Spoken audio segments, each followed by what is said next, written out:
Assalamualaikum warahmatullahi wabarakatuh. Perkenalkan, nama saya Muhammad Ramdan dari C4 Manajemen dengan nomor NPM 1011281. Tujuan pembuatan video kali ini adalah untuk memenuhi salah satu tugas UTS Pendidikan Agama.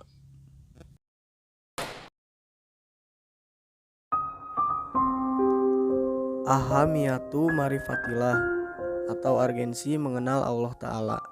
Mengetahui, mengenal, dan mempelajari tentang Allah Ta'ala tentu saja sangat penting bagi kita. Mengingat kedudukan Allah Ta'ala yang demikian agung itulah, maka penting bagi manusia untuk mengetahui, mengenal, dan mempelajarinya. Terlebih lagi, tujuan penciptaan jin dan manusia adalah untuk beribadah kepada Allah Ta'ala semata.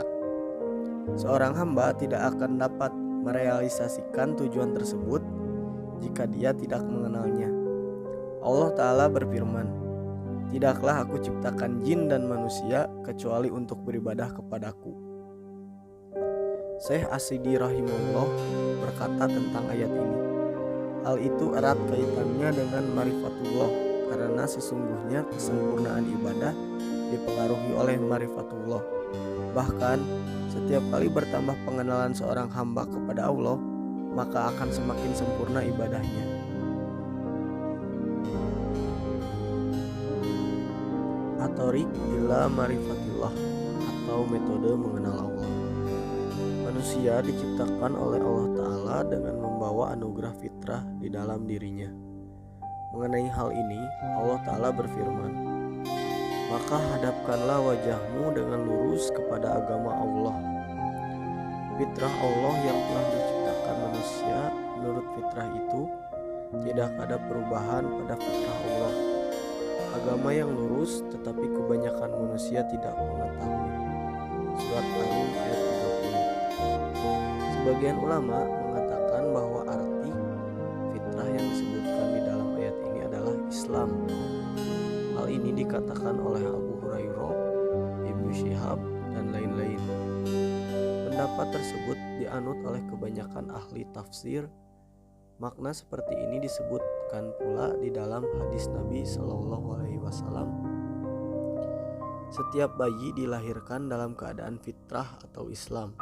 Orang tuanya lah yang menjadikannya Yahudi, Nasrani, atau Majusi. Hadis riwayat Muslim. Sebagian yang lain menjelaskan bahwa kata fitrah Allah dalam ayat di atas maksudnya adalah ciptaan Allah. Manusia diciptakan oleh Allah Ta'ala mempunyai naluri beragama, yaitu agama tauhid. Kalau ada manusia tidak beragama tauhid, maka hal itu tidaklah wajar. Mereka tidak beragama tauhid itu hanyalah lantaran pengaruh lingkungan. Oleh karena itulah Allah Ta'ala mengutus para nabi dan rasul kepada seluruh umat manusia untuk membimbing mereka menuju fitrahnya, yakni fitrah beragama tauhid.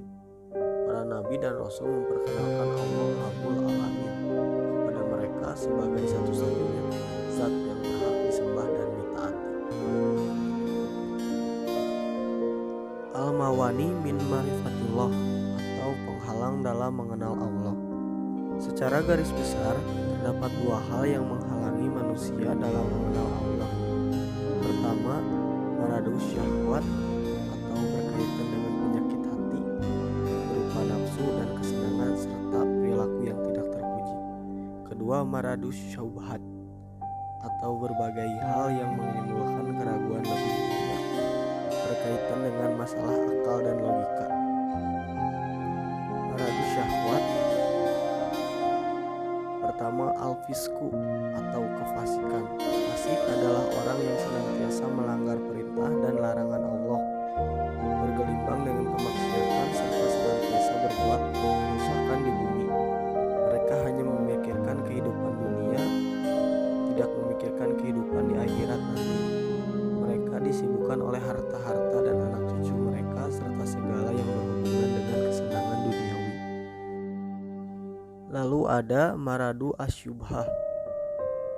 Pertama, al-jahlu, kejahilan atau kebodohan, yakni tidak mau memikirkan ayat-ayat Allah Ta'ala, baik ayat-ayat kauliyah yang tersurat dalam Al-Quran maupun ayat-ayat kauniyah yang tersirat di seluruh penjuru alam semesta. Inilah yang menyebabkan terhalangnya manusia dari mengenal Allah Ta'ala.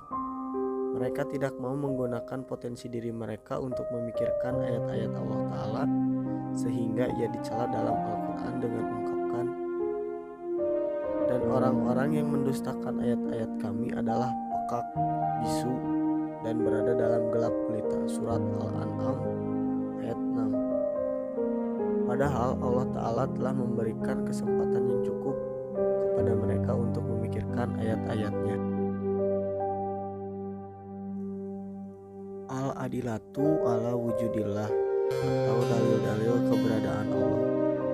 Eksistensi Allah Ta'ala diantaranya dikuatkan oleh dalil-dalil. Pertama, ada dalilul fitri, dalil fitrah. Secara bahasa, fitrah artinya al-khilqah, yaitu keadaan asal ketika seseorang manusia diciptakan oleh Allah. Jadi maksudnya, manusia sejak awal penciptaannya telah membawa naluri bertuhan. Sejak di alam ruh, manusia telah mengakui eksistensi Allah sebagai Tuhannya. Kedua, ada dalilul hissi, atau dalil yang dapat diindra. Ada bukti-bukti keberadaan Allah Ta'ala yang dapat dinikmati, dilihat, dirasa, atau disentuh oleh indera manusia. Biasanya berupa kejadian luar biasa yang terjadi di tengah-tengah umat manusia. Di antaranya adalah mukjizat para nabi dan rasul yang telah disaksikan manusia. Ketiga, ada dalilul aqli, dalil akal. Jika kita menggunakan akal kita untuk memperhatikan berbagai fenomena di alam semesta ini, akan sampailah kita pada suatu kesimpulan bahwa semua fenomena yang ada itu membuktikan bahwa Allah yang Maha Kuasa itu ada.